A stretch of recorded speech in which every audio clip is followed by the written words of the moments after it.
uma vez mais. Agradeço ao convite da Casa do Caminho, através da Roseli, que possamos nos sentirmos envolvidos nas vibrações da espiritualidade amiga, da espiritualidade maior, e que possamos direcionar os nossos pensamentos em torno de Jesus. Que essas vibrações que estejamos a construir possa nos envolver aqueles que amamos, envolver aqueles que temos os conflitos, de maneira que, na busca do nosso aperfeiçoamento, possamos estabelecer relações mais fraternais, debelando assim as nossas mazelas, tornando condições mais fraternas, mais amoráveis. Vamos refletir hoje a respeito das causas da obsessão e os meios de combatê-la. Eu vou ficar centrado exclusivamente no tema proposto. Então, se nós pensarmos, se nós refletirmos quais são as causas da obsessão, tá? Nós vamos chegar ao entendimento de que existe uma causa primeira, e se nós entendermos essa causa primeira, nós vamos então encontrando os meios de combater esses processos obsessivos. Então vamos olhar aqui, vamos pensar algumas questões de maneira a estarmos refletindo e buscando um entendimento maior deste contexto, desta dinâmica. Tudo bem?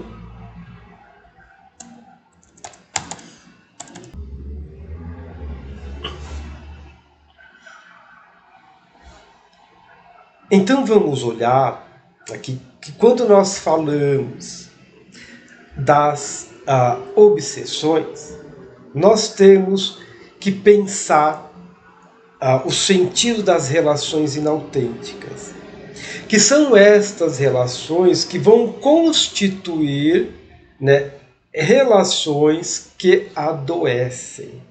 Então, relações inautênticas, relações adoecidas. Adoecem as pessoas que estão implicadas nesta relação. As relações autênticas, ao contrário, são aquelas que tornam-se relações que curam. Então, relações autênticas produzem meios de ofertar um processo de cura, um processo de crescimento, desenvolvimento da criatura humana. Vamos olhar aqui algumas reflexões onde nós vamos começar a identificar esta causa primeira, quanto ao contexto das obsessões. Então nós vamos perceber que toda obsessão tem o seu alicerce nas formas, pensamentos entre o emissor e o receptor. Então aqui está a causa primeira que relatamos, para olharmos aí o que gera, o que causa os processos obsessivos. Tá? Então a maneira como nós estamos pensando, a maneira como nós estamos formulando as nossas criações mentais, vai estabelecer ali um vínculo, tá? Uma ligação entre aquele que pensa e aquele que está recebendo estes pensamentos. Então a doutora Marlene Nobre, ela nos diz o seguinte: frente aos processos evolutivos, a alma na fase hominal passa a gerir o pensamento de forma ininterrupta, passa a criar suas próprias ideias e radiações, levando a assimilar também as ideias e radiações alheias. É o que ela vai chamar de mentossíntese. O que isto mostra? O que isso nos coloca?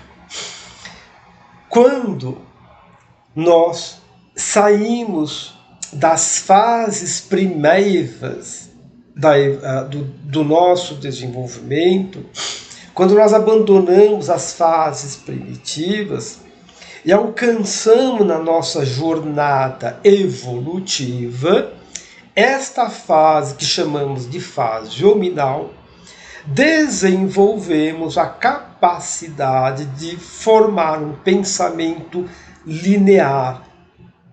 Isso faz com que se construa, a partir dessas ideações, desses pensamentos, padrões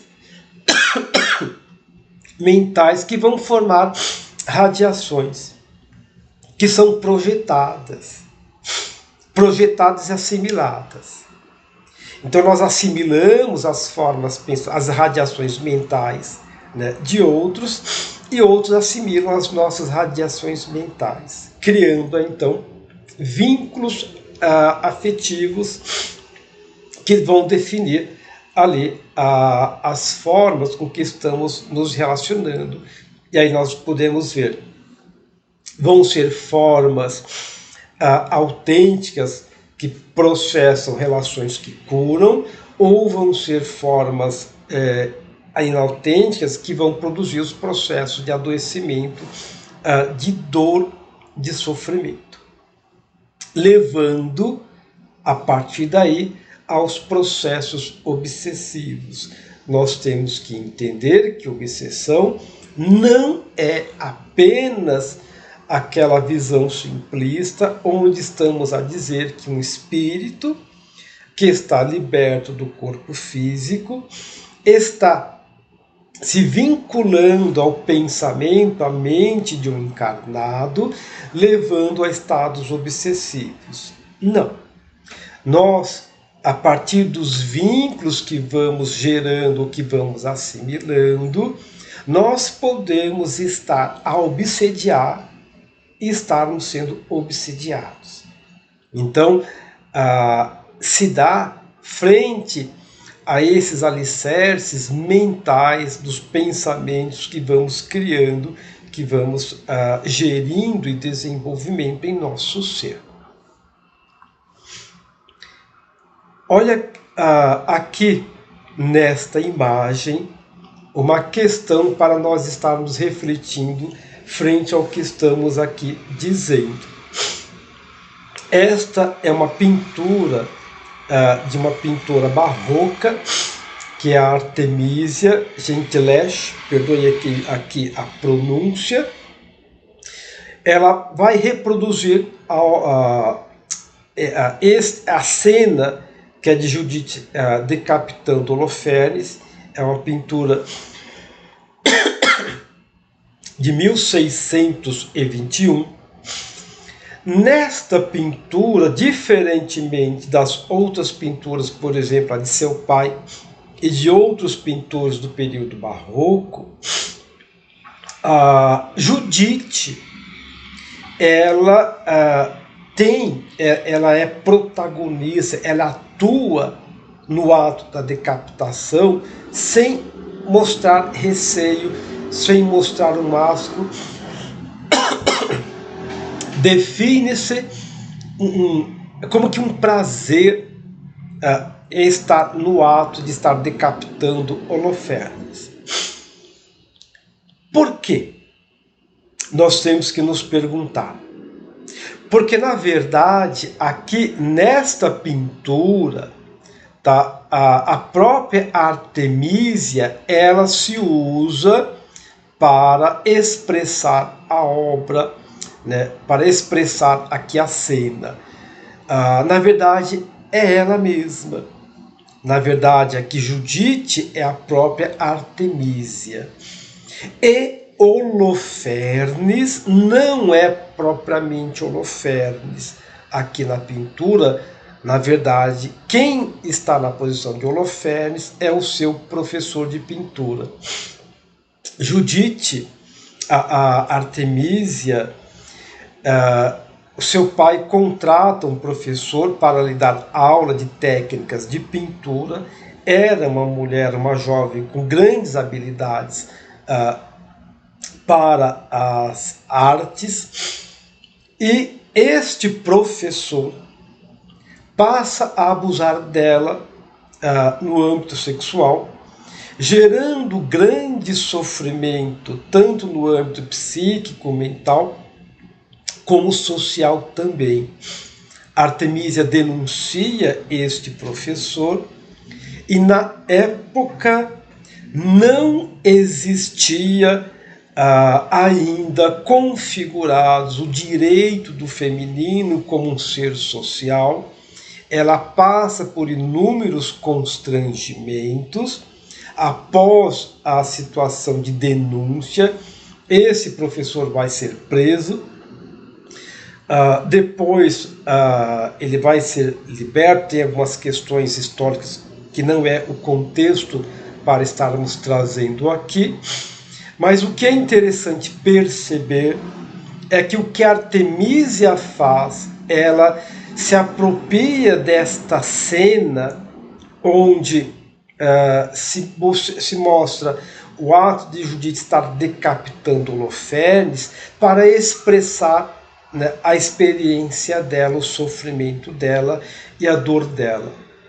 Então, o que ela está fazendo, tá, é uma dinâmica de não criar, nesta relação inautêntica que gerou dor, que gerou sofrimento, ficar aprisionada a essa experiência.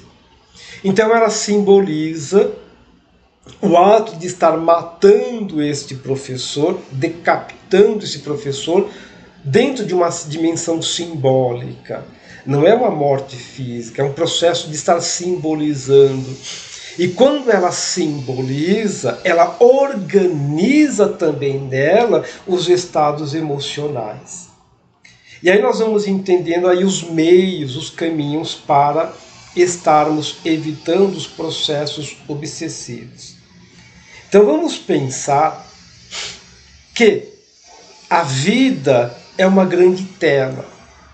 E nós estamos pintando cenários nesta tela, que pode representar situações de dor, de sofrimento, ou situações de grande beleza.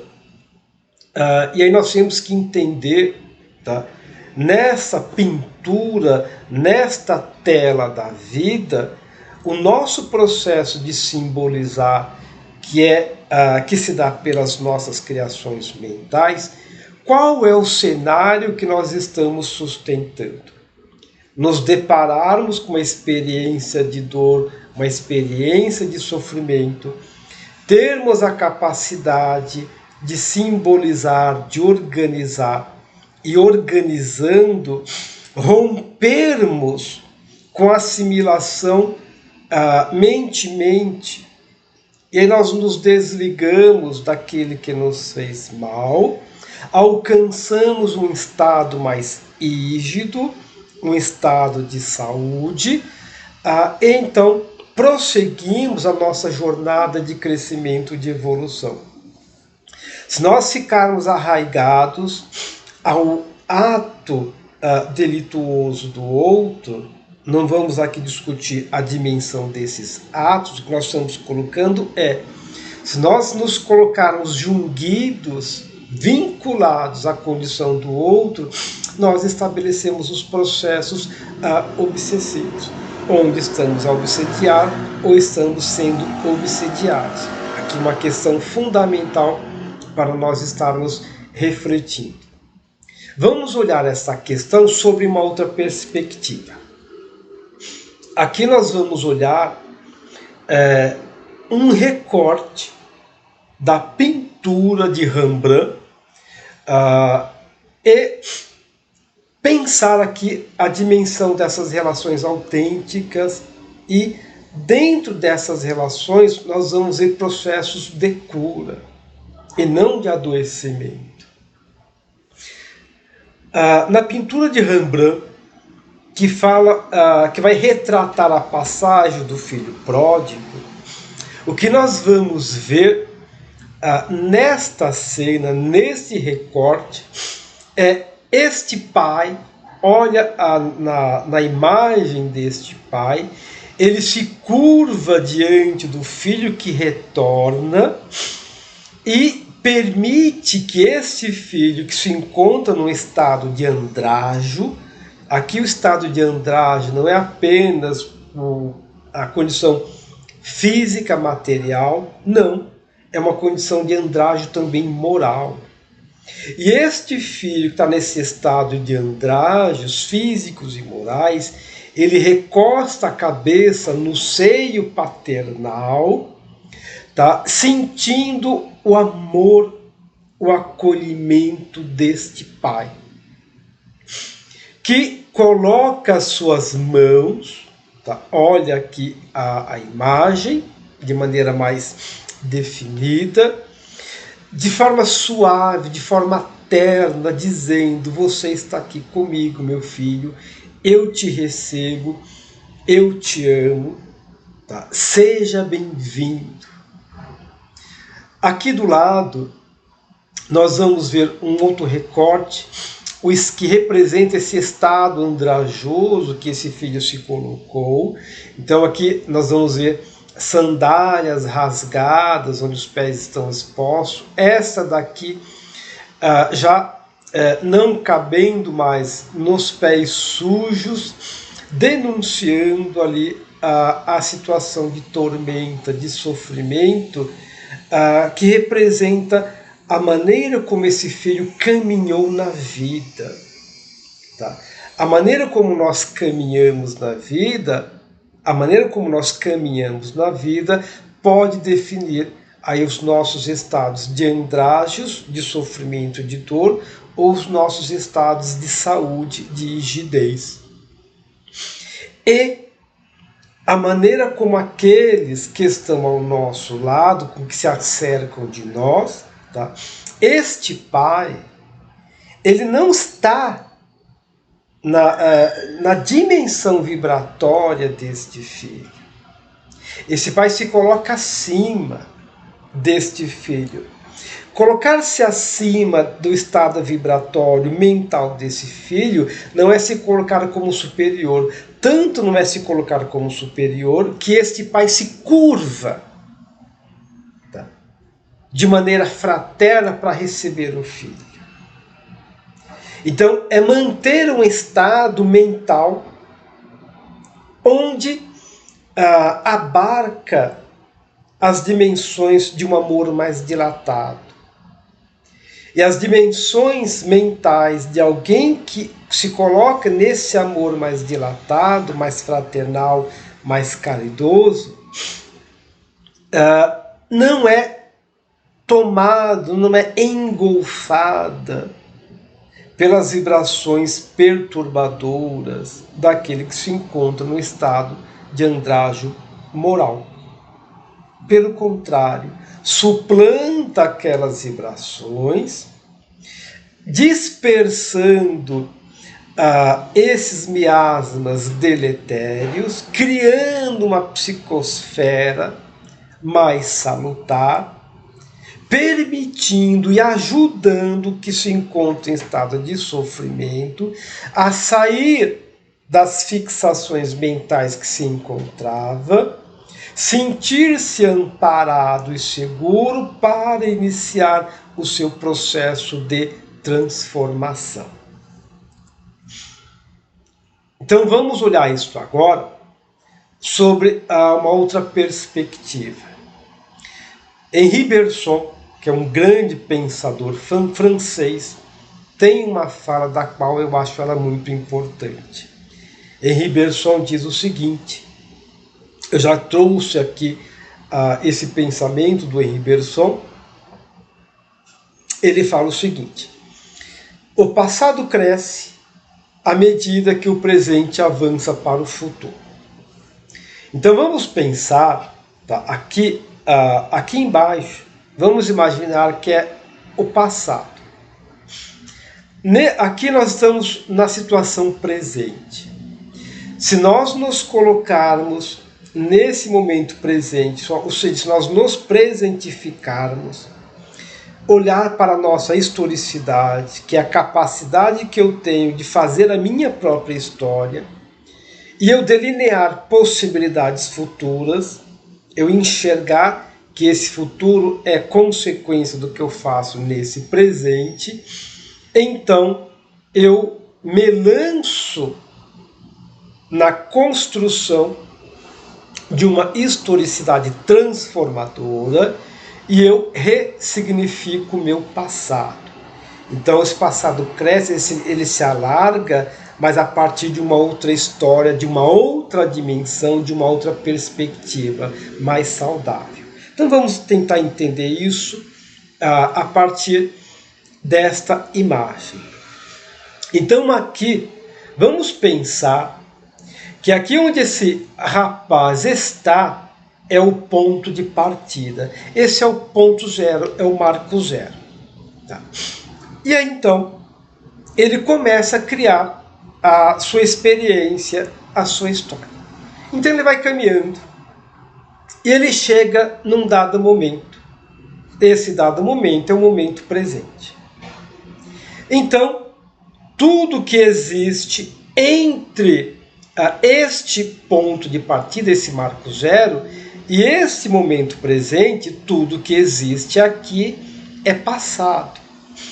Vamos imaginar que esse passado foi marcado por experiências de dor, experiências de sofrimento, de angústia, mas que nesse momento presente, esta pessoa foi capaz de refletir, foi capaz de entrar num processo de autoanálise, de estar se olhando, de estar se enxergando, de perceber a necessidade de fazer uma reforma íntima, de mudar as suas formas de pensamento, de mudar a sua forma de pensar, e aí então ele se lança para novas experiências.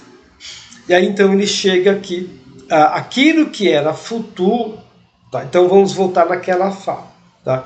O futuro é o desdobramento, a consequência daquilo que você faz no presente. Então ele estava aqui, naquele momento presente, ele delineia, tá, ali a partir de reflexões, de uma reforma, de uma transformação interior, ele se projeta, ele se lança num processo de criar uma historicidade, de criar sua história de uma maneira transformadora. Então o que aconteceu? O passado cresceu à medida que daquele ponto presente ele avança para o futuro. Então se antes o que era passado era desse ponto de partida, deste marco zero até o que era presente, agora se dilatou, porque ele está aqui, então desse ponto de partida até esse momento que ele se encontra agora, tudo isso é passado. E este passado se transformou, esse passado foi ressignificado, porque ele assumiu novas atitudes, ele assumiu novos comportamentos, ele assumiu novas formas de agir. E essa transformação interior é o grande meio de evitar os processos obsessivos. E por quê? Porque, né, aquele frente à história que se colocou, que foi de sofrimento, que foi de dor, que foi de angústia, e que estava vinculado às criações mentais desse rapaz, né, e que assimilava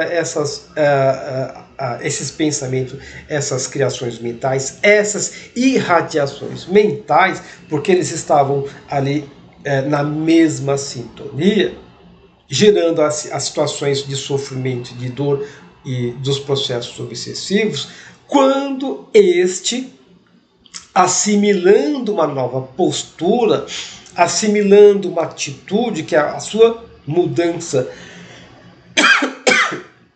de pensamento, ele cria com isso uma nova frequência vibratória. Ele se coloca num outro patamar. Então, o que acontece quando ele sai daquelas vibrações que estavam ligadas ao estado de sofrimento? Ele busca uma condição mais rígida, mais saudável, a sua transformação interior, ele dá esse salto. Ele cria uma nova frequência de vibrações e, com isso, não há mais assimilação dessas formas de pensamentos. E esse obsessor não mais tem acesso à condição vibratória, porque não tem assimilação das ondas mentais. E aí então nós temos com isso, né, os processos de curas das dinâmicas obsessivas. A necessidade da transformação interior, tá, é também a dinâmica base para os processos de cura das dinâmicas obsessivas. Vamos pensar aqui outras reflexões. André Luiz vai dizer o seguinte: a matéria mental é o instrumento sutil da vontade, atuando nas formações da matéria física, gerando as motivações de prazer ou desgosto, alegria ou dor, otimismo ou desespero, luz ou sombra. E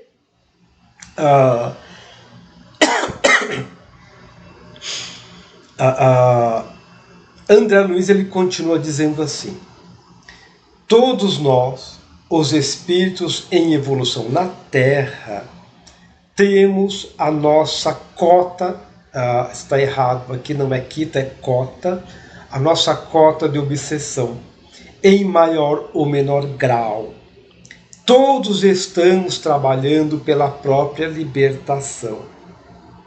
À vista disso, de quando em quando, é sumamente importante que façamos um teste de nosso processo desobsessivo, a fim de que cada um de nós observe em particular como vai indo o seu. E aqui nós vamos voltar ali ao pensamento do Henri Bergson. O passado cresce à medida que o presente avança para o futuro. Aqui está a dinâmica para os nossos processos de libertação e de desobsessão. Então, quando nós paramos para nos olharmos, para nos enxergarmos e perceber o que tipo de matéria mental eu estou produzindo dentro do meu momento presente, eu estou fixado num estado de raiva, de ódio, de tormentas, criando motivações desajustadas, perpetuando os vínculos de sofrimento, de dor e de angústia. Ou eu estou me presentificando, me colocando nesta condição presente, delineando um cenário onde eu vou criando possibilidades de estar buscando, estar asserenando as minhas criações mentais, transformando os meus processos psíquicos, vencendo as minhas sombras. E neste trabalho interior, eu vou então criando outras frequências vibratórias, assimilando os padrões mais sutis, alicerçados no amor, eu então vou desconstruindo os laços obsessivos, estabelecendo meu processo de libertação, de desobsessão, e então me colocando no meu processo de cura. É inevitável enxergarmos esta realidade. A obsessão, ela não surge de uma forma aleatória. Então, nós vamos ver aqui que André Luiz coloca, é que todos nós, espíritos em evolução na Terra, temos a nossa cota de obsessão. Porque, frente à nossa condição ainda imperfeita, estamos, ora, estabelecendo relações autênticas que adoecem, ora, no nosso processo de transformações, construindo as relações autênticas que curam. Nós ainda estamos numa condição intermitente. Então é inevitável que todos nós carregamos aí as nossas cotas de obsessão. Quando nós vamos nos enxergando, o processo de autoanálise e de uma transformação verdadeira, a partir da nossa realidade presente, nós então alcançamos êxito neste nosso processo. Então vamos olhar o que isso significa, trazendo também aqui uma outra pintura. Aqui nós estamos falando da cena do dilúvio, de Joseph Désiré-Court, que ele pintou em 1827. Vamos olhar aqui nos domínios da mediunidade, citado por Marlene Nobre, a seguinte colocação de André Luiz: pensar é criar, e toda criação tem vida e movimento, ainda que ligeiros, impondo responsabilidade à consciência que a manifesta. E como a vida e o movimento se vinculam aos princípios de permuta, é indispensável analisar o que damos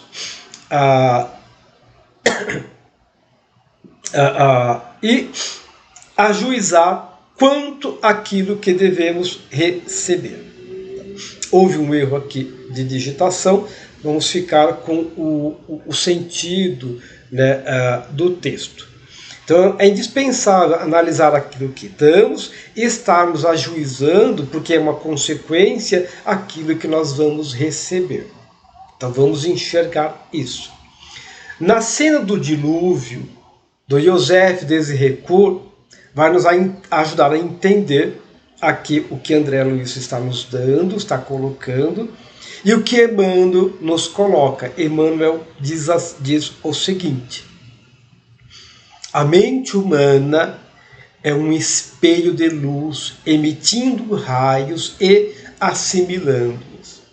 Assim sendo, o teor desses raios, que se projetam em formas pensamentos, define os vínculos que passa a estabelecer a criatura que está construindo aí essas formas pensamento, o teor desses raios que vai emitindo e permitindo assim com isso que outros assimilem. Na obra de Désiré-Court, que fala sobre a cena do dilúvio, nós vamos ver aqui um homem numa estrutura, numa compleição forte, atlética, que tenta se agarrar à imagem. Aqui nós vamos ver pela pintura de alguém que está numa condição mais envelhecida.